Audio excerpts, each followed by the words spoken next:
un merveilleux mois de Nissan à tout le monde, le mois des miracles, puisque le mois de Nissan, eh bien, c'est la racine du mot Nes, qui veut dire miracle, et ça c'est miracle au pluriel, Nissan, la troisième personne du pluriel, ça veut dire leur miracle à eux, et surtout à elles, car Nissan, c'est un féminin pluriel.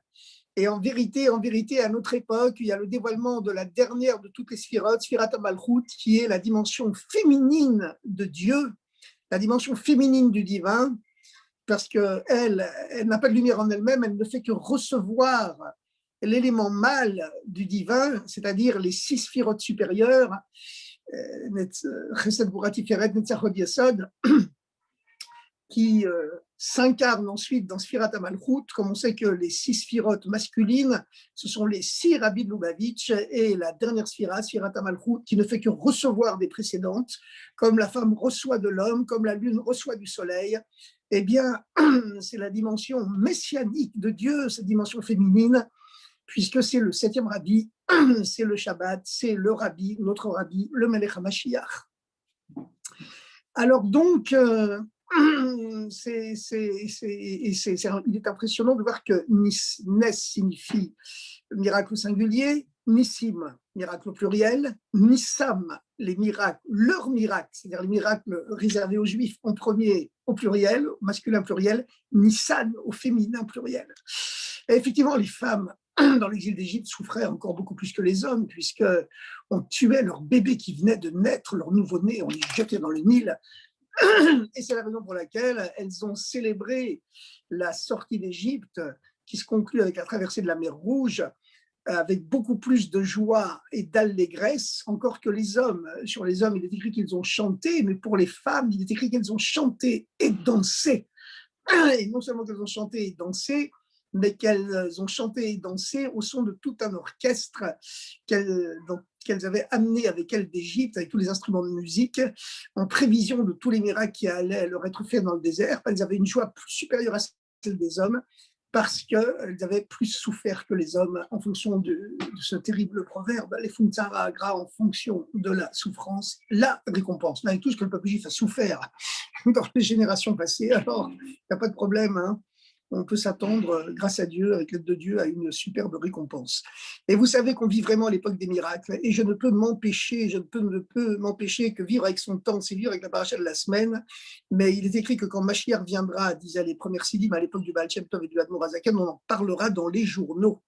Il y avait déjà des journaux à l'époque, on les appelait les gazettes, c'était les premiers journaux.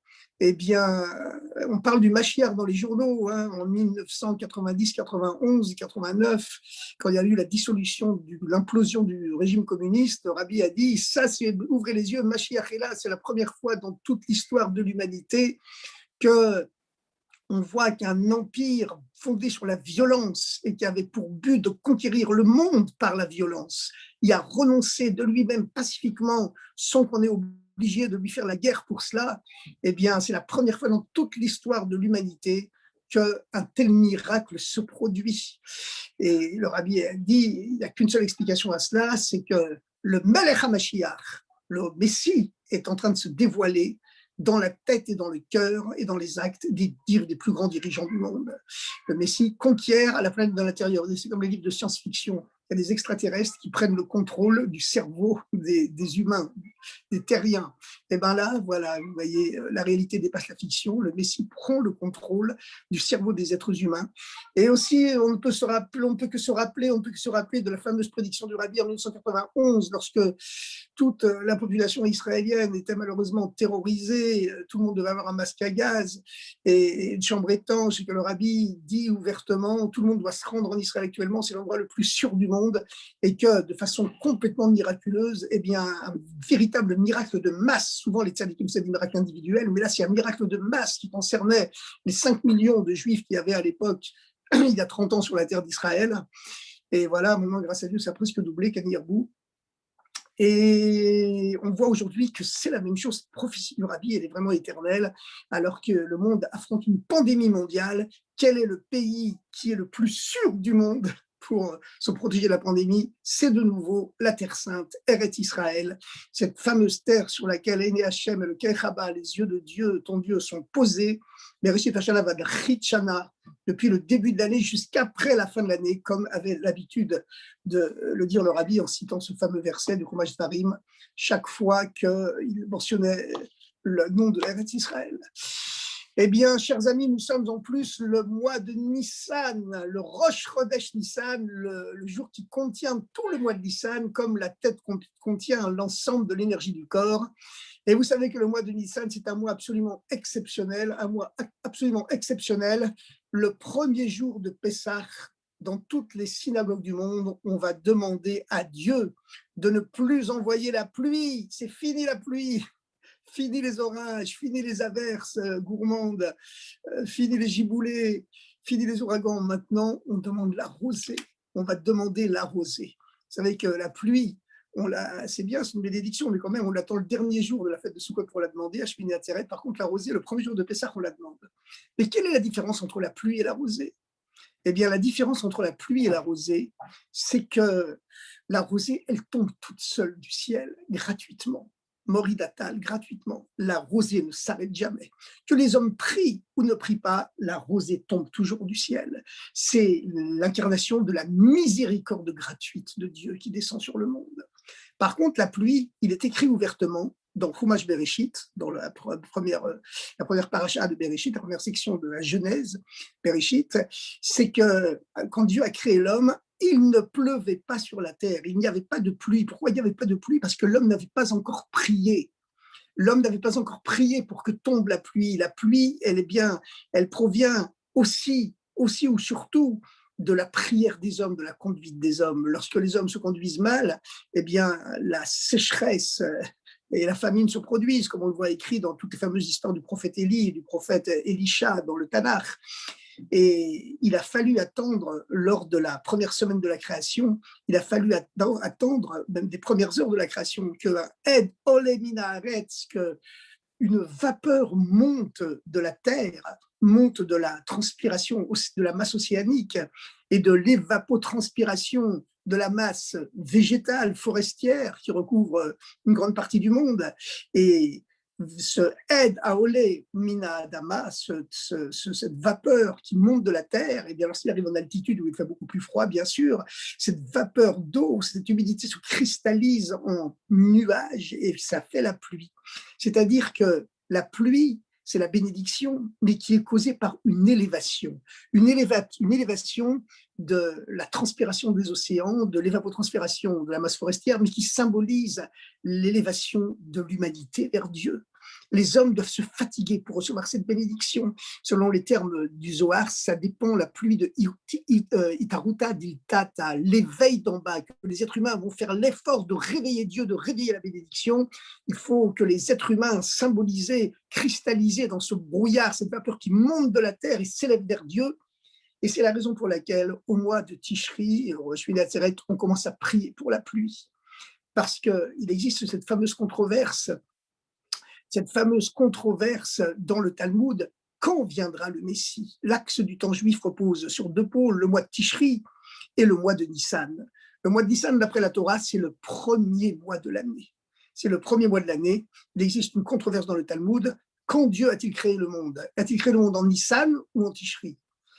Et la réponse, c'est que Dieu a créé le monde physiquement au mois de Tishri. Rosh Hashanah, c'est la création de l'homme, consécutive aux 6 jours de la création qui ont commencé le 25 Elul, mais il a créé le monde spirituellement au mois de Nissan. C'est-à-dire que la décision céleste de créer le monde, l'esprit, l'âme de la création du monde, elle s'incarne au mois de Nissan. Et c'est la raison de cette controverse talmudique entre Rabbi Éléazar qui dit que le monde a été créé au mois de Nissan et Rabbi Yoshua qui dit qu'il est créé au mois de Tishri, et Rabbi Yoshua qui dit que le monde a été créé au mois de Nissan. L'un parle de la création du monde matériel et l'autre parle de la création du monde spirituellement parlant.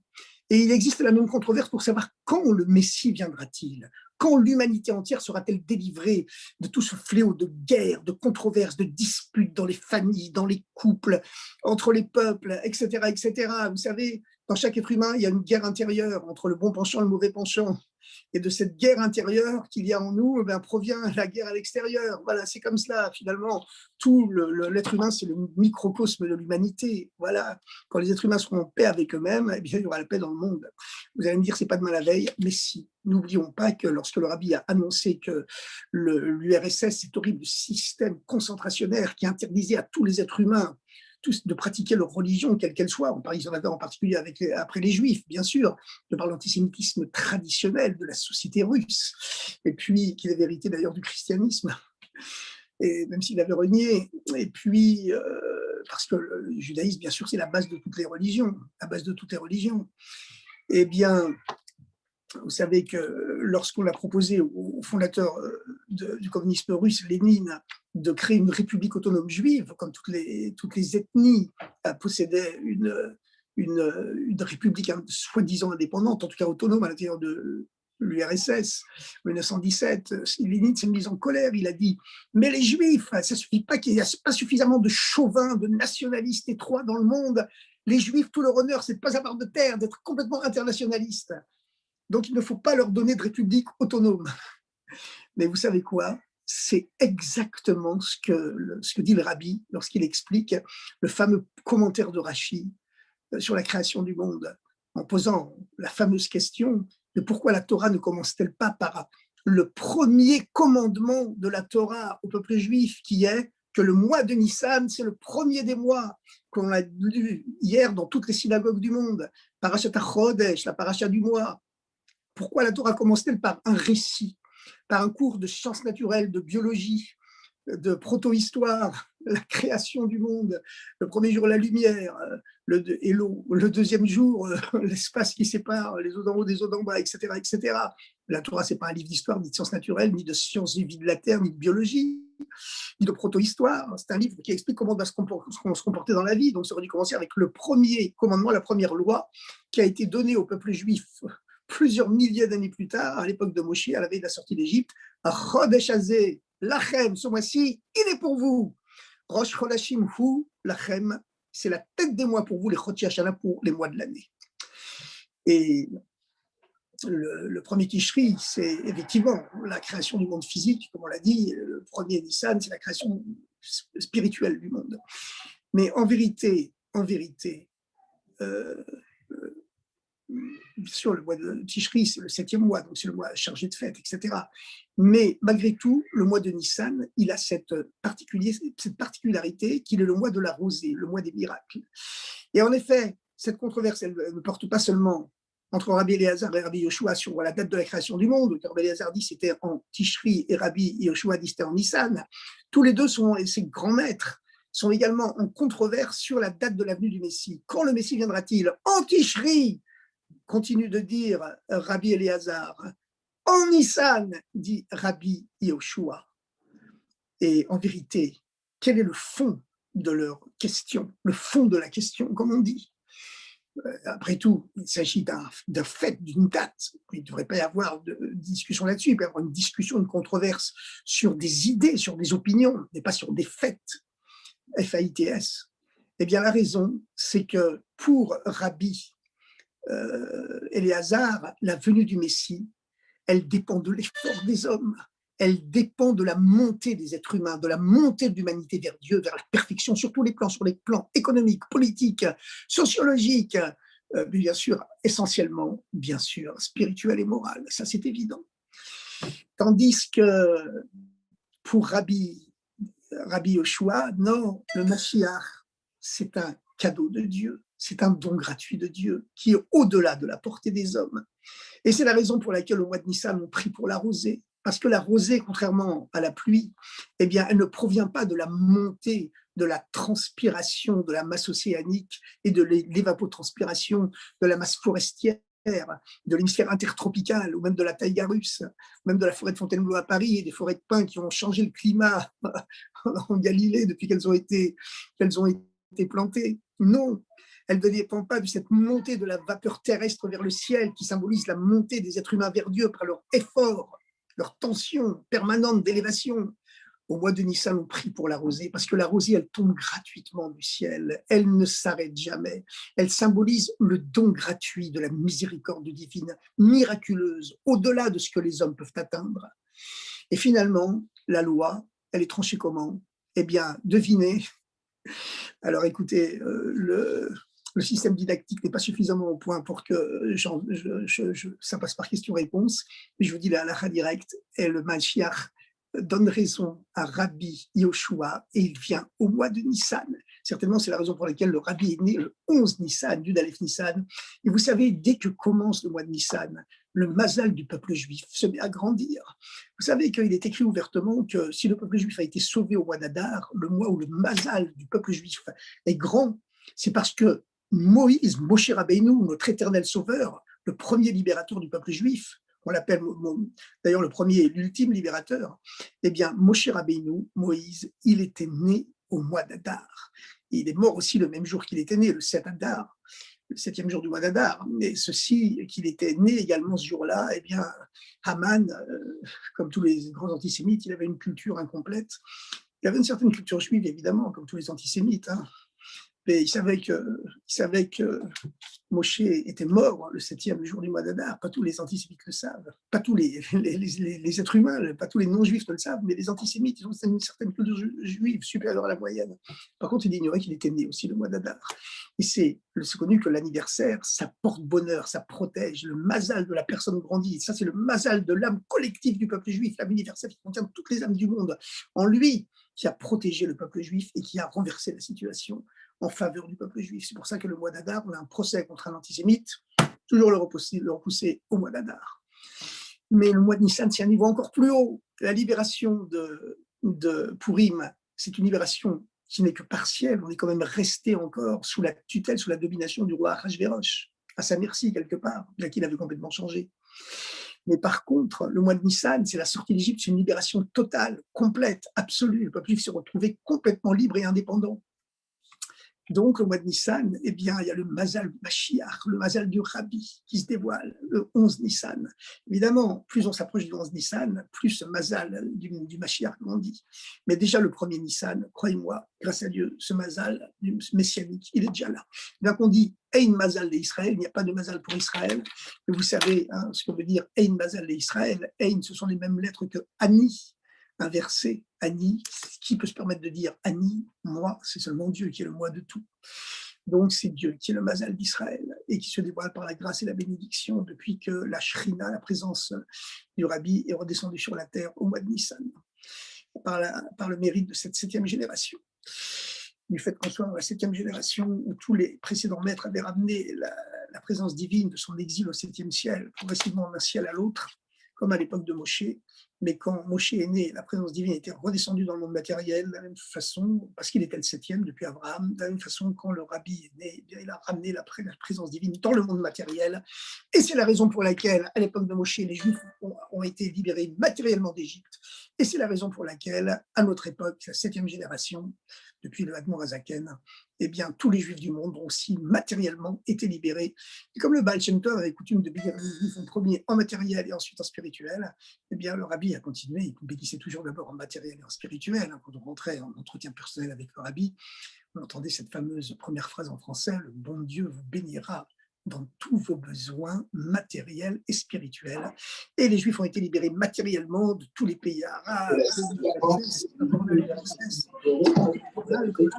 le président Reagan, au début des années 80 encore. Hein. Et puis, voilà, l'Empire du mal s'est transformé quelque part en Empire du bien, puisque maintenant toutes les synagogues sont protégées, toutes les écoles juives sont protégées dans l'ancienne URSS. Eh bien, oui, c'est comme cela, les extrêmes se transforment dans leur extrême. Alors, on va dire quelques mots maintenant sur quand même cette paracha Pikoudé, qui est cette paracha jumelée, Vayakel Pikoudé, qu'on a lu hier dans toutes les synagogues du monde et qui nous marque encore. Hein. C'est une paracha exceptionnelle parce que c'est la paracha qui conclut la construction du temple portatif du désert, le sanctuaire qu'on appelle le Mishkan, et qui préface bien sûr le temple de pierre, le Mikdash, que les Hébreux construiront beaucoup plus tard à l'époque de Shlomo Amelech, le roi Salomon, à Jérusalem. Alors, ce qu'on voit, c'est que finalement, il existe d'incroyables répétitions dans cette paracha jumelée, quel picoudé, qui ne fait que répéter toutes les mesures avec le compte exact de tous les matériaux, l'or, l'argent, le cuivre, le bronze, le bois, les étoffes, les peaux de bêtes, etc., le lin, la laine, toutes les mesures dans toutes leurs descriptions minutieuses pour construire cette fameuse tente du sanctuaire, puisqu'à l'époque c'était une tente, et soutenue par des poutres de bois posées verticalement, qu'on appelait les krachim, et karesh au singulier sont les mêmes lettres que le mot sheker, parce que grâce à ces poutres du temple dressées verticalement de la terre vers le ciel, on transformait le mensonge du monde en vérité. Et c'est la raison pour laquelle ces krachim, ces fameuses poutres dressées qui constituaient l'armature essentielle du temple du désert, eh bien, elles étaient en bois de cèdre, qu'on appelle en hébreu le bois de shittim. Shittim, dont la racine étymologique c'est égal à celle du mot shtout, qui veut dire la folie. C'est-à-dire que ce temple du désert servait à transformer la folie pour le mal en folie pour le bien. Et de là, il faut se rappeler qu'on ne peut pas se contenter d'une spiritualité neutre, d'un judaïsme parfait. Non, c'est pas ça. Si le monde était normal, et si nous-mêmes, on était absolument normaux, eh bien, on pourrait se contenter de la voie du milieu. Mais comme on a tous un grain de folie en nous, qui nous tire vers les bêtises et les folies, comme le dit le Talmud, hein, un être humain ne pêche que parce qu'il a été habité par un souffle de folie. Voilà. Eh bien,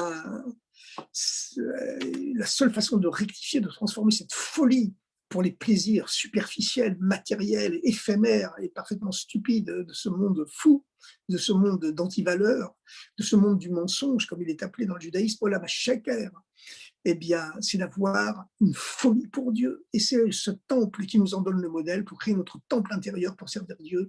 Il faut le construire avec des bois de l'arbre de la folie, l'arbre de folie pour transformer le mensonge du monde en vérité et la folie du mal en folie du bien.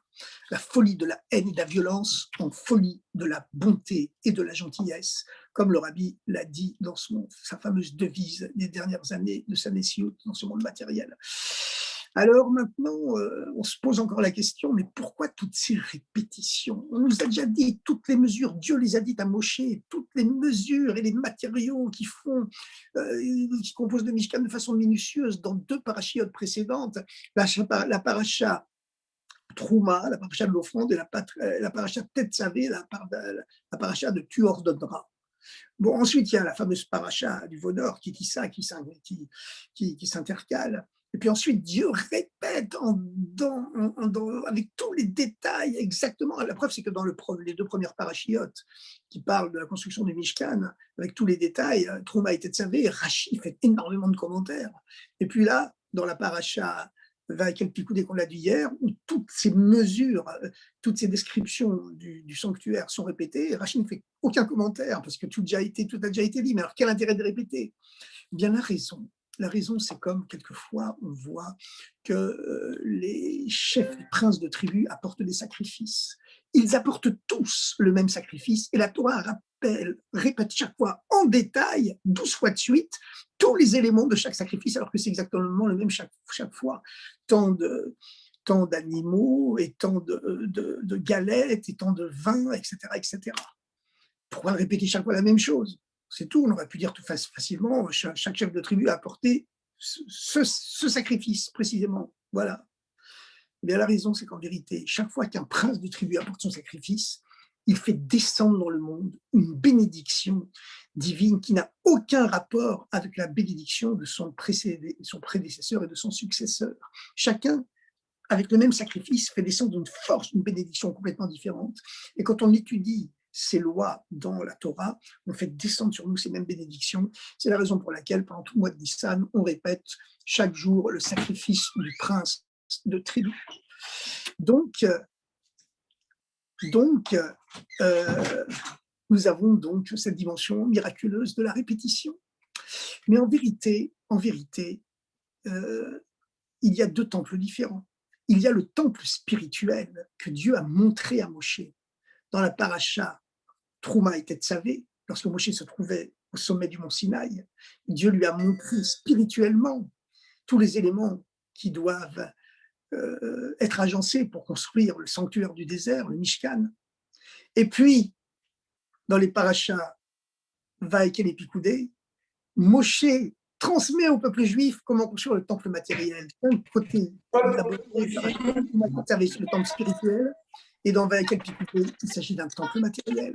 Comme on voit très bien dans les premiers mots du premier verset de la paracha Pikoudé, où il est écrit 2 fois le mot Mishkan.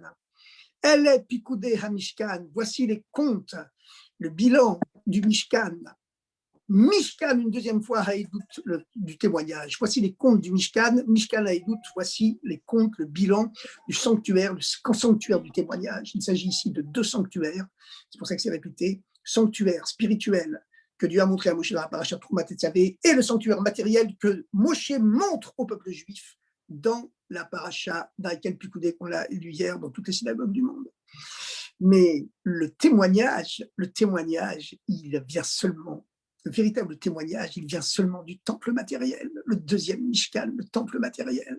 Et d'ailleurs, on remarque une chose très intéressante, c'est que entre l'ordre de Dieu à Moshe et la construction effective du temple, eh bien, il y a l'épisode intermédiaire malheureux du veau d'or. Lorsque Dieu montre à Moshe le temple spirituel, eh bien, dans Parashat Trouma et Tetzavé, ensuite il y a Kitissa, la fameuse paracha du veau d'or. Par contre, lorsque Moshe montre au peuple juif la façon dont le temple matériel doit être construit dans la paracha de Vaïkel, la paracha du rassemblement, et la construction effective dans Parashat Pikoudé, eh bien, à ce moment-là, il n'y a rien qui s'intercale entre les ordres de Moshe et la construction du temple par le peuple juif. Et ça, c'est l'importance d'avoir un rabbi en chair et en os, ou un rabbi qui nous a laissé un tel message tellement vivant, avec tellement de livres, plus de 100 volumes écrits, plus les milliers de vidéos, qui font qu'on a besoin de la présence d'un rabbi matériel pour nous épargner la faute du veau d'or. Alors bien que la faute du veau d'or, comme le rabbi l'a dit dans Parashat Kitissa, le rabbi dit c'est la paracha la plus haute de tout le Chumash, de toute la Bible. Pourquoi? Parce que c'est la chute la plus basse, le péché du veau d'or qui a ramené sur le monde l'impureté du péché de la connaissance, de l'arbre de la connaissance. Et toute descente n'est qu'une partie de la montée qui va suivre.